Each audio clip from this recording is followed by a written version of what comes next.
Hi everyone, this is Milestone Entertainment.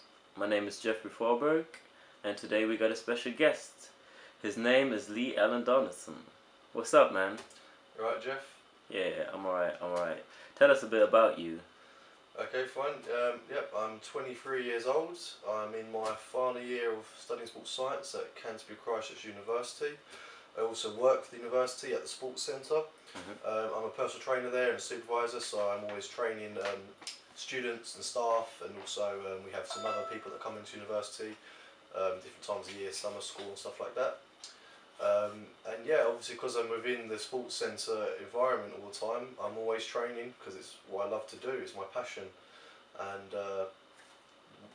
it's the thing in life that I feel keeps me sane and motivated. Interesting. So when did you start training? I've been training on and off all my life. When I was younger, I played football for teams in school. Also was always a runner, long distance, and like 800 metres cross country. But then when I got into my teen years, I started wanting to bulk up a bit more. So I started when I was 18, properly in a gym, so I was fully developed, doing bodybuilding to start off with. So now I'm almost 24, so I've been training for 6 years almost now. 5 or 6 years consistently within a gym environment. Beforehand, it was always within school setting, but basically throughout my life, I've been training. Oh, okay.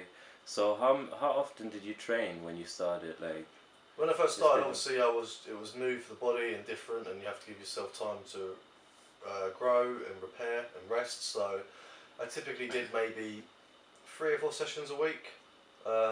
3 or 4. Maybe an hour at a time, just not too much because obviously you don't want to burn myself out. So I gauged it as I progressed. So when my recovery got better and I was more developed, then I went to maybe five days a week. But on average, between 3 and 5 per week. But that's with just weights. With cardio, I did other days as well, separate days. So the rest days would be cardio. So a lot of training. So a lot of training, I guess, yeah. What about your diet? Were you on any diets, or did you just eat whatever? When I first started, obviously my main game was to gain weight. So obviously I did obviously change my diet. I upped the calories, started taking in more meat, more carbohydrates, things to basically help you put weight on, to grow, repair and maintain lean tissue, as well as to keep your normally bodily functions working. But there was a time I did try out some crazy diets which weren't necessary for me, but it's all trial and error really, you live and learn. So I learned that a few of them didn't work for me, such as a low carbohydrate diet or a no carbohydrate diet. It's good to make you more lean and defined and ripped, but for what I wanted at the time, to be stronger and to be fitter and bigger, it wasn't correct. So obviously I had to reevaluate my diet. And as time's gone by, I've learnt what works for me by trial and error. That's good.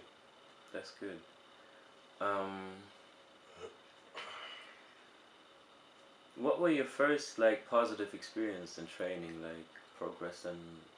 I think just the month by month progressions on such as my weight increasing, but not in a negative way, such as gaining water and fat mass. It was more lean muscle tissue.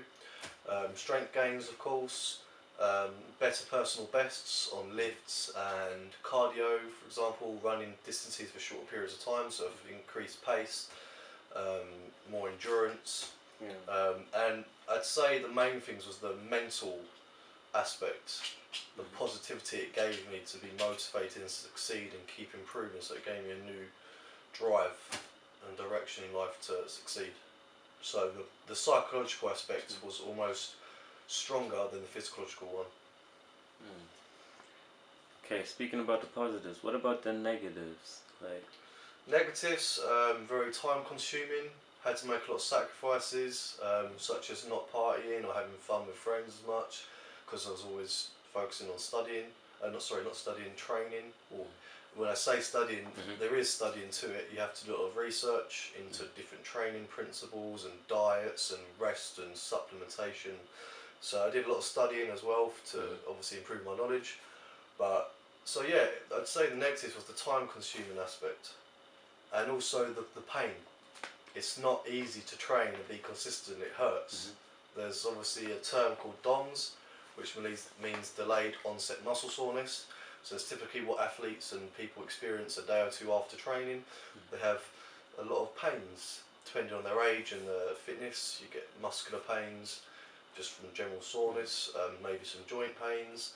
So again, that's another negative thing, but it can also be seen as positive because you know you've worked your body hard.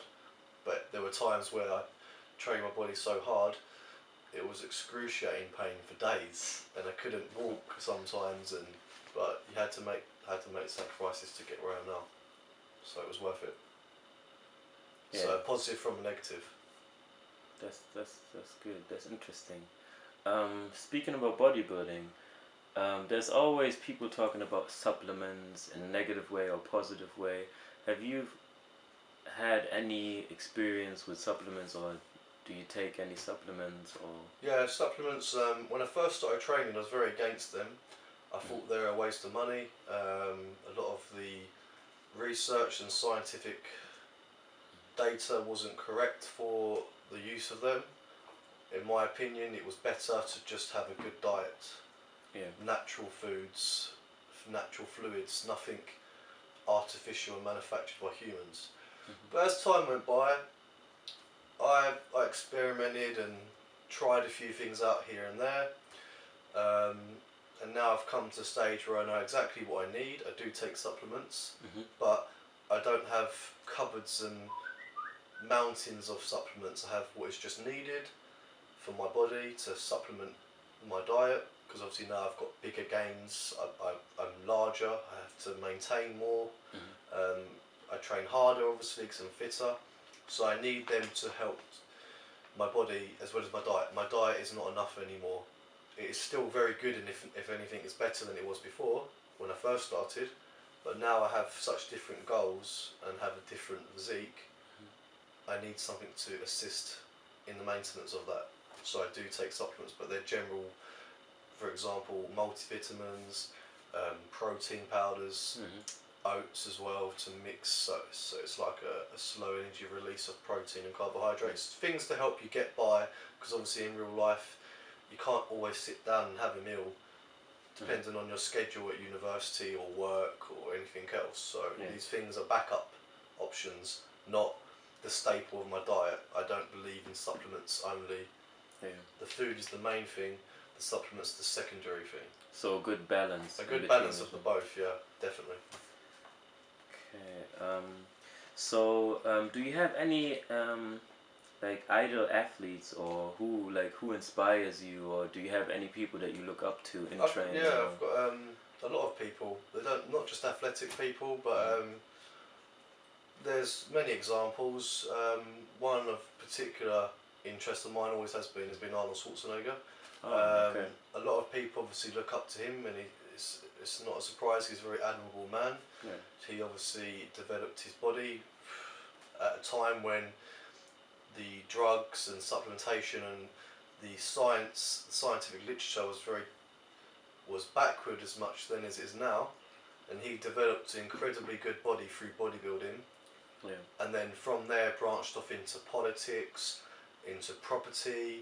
As a businessman, he engaged in more academic studies at universities to get more degrees and education, and has consistently progressed and changed and improved throughout his life as he's got older, and has still maintained to this day a healthy lifestyle. And it's obviously we're back within acting again, and he's still in good shape even in his 60s and healthy and happy.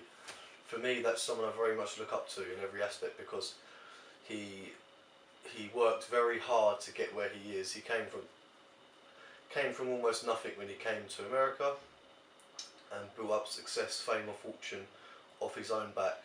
And for me, that's very motivating and inspiring, like to have someone like that. And it proves that if you have the willpower, you can succeed in anything, not in just sports. Sports is the platform which helps you to have that determination and drive to succeed in other parts of your life. And he has that, and for me that's probably one of the main thing. And yeah, that he's probably my main idol, as well as others martial artists as well, and a few other athletes.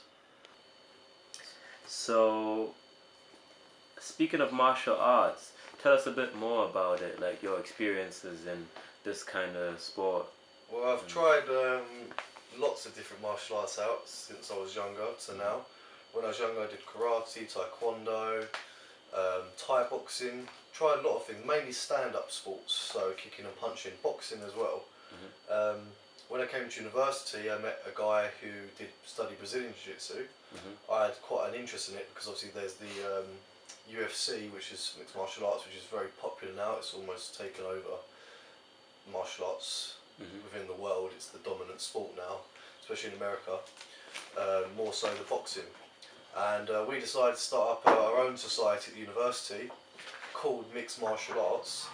And yeah, well, we studied disciplines as in judo, Brazilian Jiu-Jitsu, boxing, Muay Thai, and all different aspects.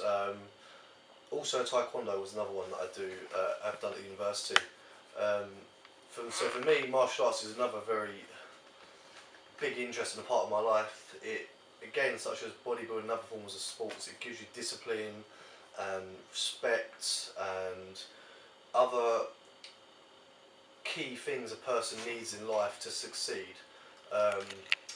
You know, it's not good to be someone who is just big.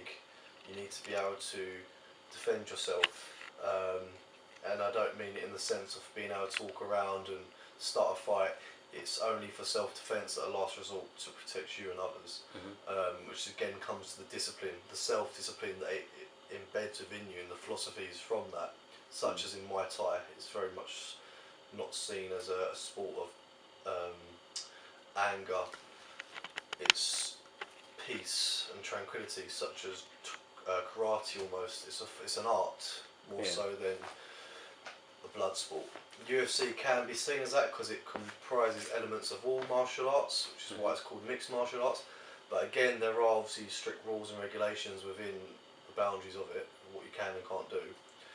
And ultimately, it tests athletes' their martial arts skills, because they have to be able to be cross-trained and diverse and multitask. They can't be just dominant in one area, because they can let themselves down in others. So a guy could be great at stand-up, if he's not good at his groundwork, he could potentially lose the fight. So it keeps you fresh and motivated, and you have to keep improving and challenging yourself in different forms in order to succeed. So for me, it's very important, and again, it has a great physiological aspect and response to the body. It makes you look good as well. That's the byproduct of sports, whether it's martial arts or bodybuilding or football or anything. With the right diet and the right training, you also look good. You can look aesthetically pleasing, and that's a nice thing for yourself and for others. You know, it's nice to have people respect you and compliment you on the way you look, and it makes you feel better. So it's a positive thing for self-esteem. Girls like it as well, yeah? Of course, yeah. So it helps. So that's a good thing. That's a positive thing as well. Yeah, It's a bonus. It's a the bonus, byproduct. yeah. It's not my main goal. I don't train for aesthetics. I train for functionality. I train to be an athlete. I like to be fit and healthy. That's my main goal. But if I also look good, I haven't got a problem with that neither. Especially if people like it. So yeah, it's a good thing. I feel you on that one.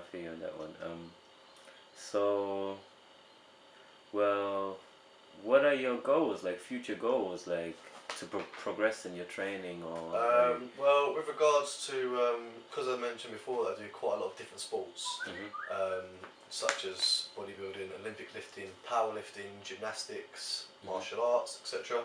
I want to keep developing my skills and athleticism in each sport, and hopefully compete professionally or amateur level, whatever I can get to, in each one, and just test myself to see if I can succeed. Because whether I win or not, it's an experience. So, for example, in May this year, I'm going to the Body Expo in Birmingham, the NEC Arena, which is a whole weekend. I've been once before last year. Yeah, I heard about it. Yeah. It's basically a whole convention for athletes and fitness, health and fitness related. So you've got bodybuilders, um, fitness athletes, CrossFit athletes, you name it, they're there. Martial artists as well. They've got academies and schools around the world in Brazilian Jiu-Jitsu and like MMA. You've got strongman competitions. There's so much going on, and you know they have talks and seminars about how to implement new training strategies and diets and supplements. And there's obviously opportunities there to compete on the day in fitness tests and bodybuilding shows and fitness competitions, like to be a fitness model, like cover of a mag. You can try for that. So on the day, there's opportunities for you to also to learn and potentially maybe network and meet people to possibly become sponsored yourself in some sports. So for me, I'm going this time with my eyes open, because I went last year. It was obviously quite overwhelming, but now I know I've got a plan. I'm going there to hopefully compete in fitness competitions, fitness modelling, bodybuilding shows, and anything else I can do whilst I'm there, even martial arts. So I'm going there to compete, to showcase what I can do and what I can achieve for the future. So hopefully progress. So in a few years' time, I will be there as a sponsored athlete in whichever sport I've specified myself to be in, and I'll be inspiring others, such as current people are doing now. So that's my main goal. That's where I see myself as an advocate, always for sports and health and fitness, and to be involved in things like that, like the convention in May. Interesting. Well, we wish you good luck from Milestone Entertainment, and hopefully you progress in your training and you'll be successful, and also in the other parts of your life, finishing uni, and yeah. So we're happy to have you. Thanks a lot, I appreciate it. Yeah, and yeah, just do your thing, basically. Thanks. Peace. We out.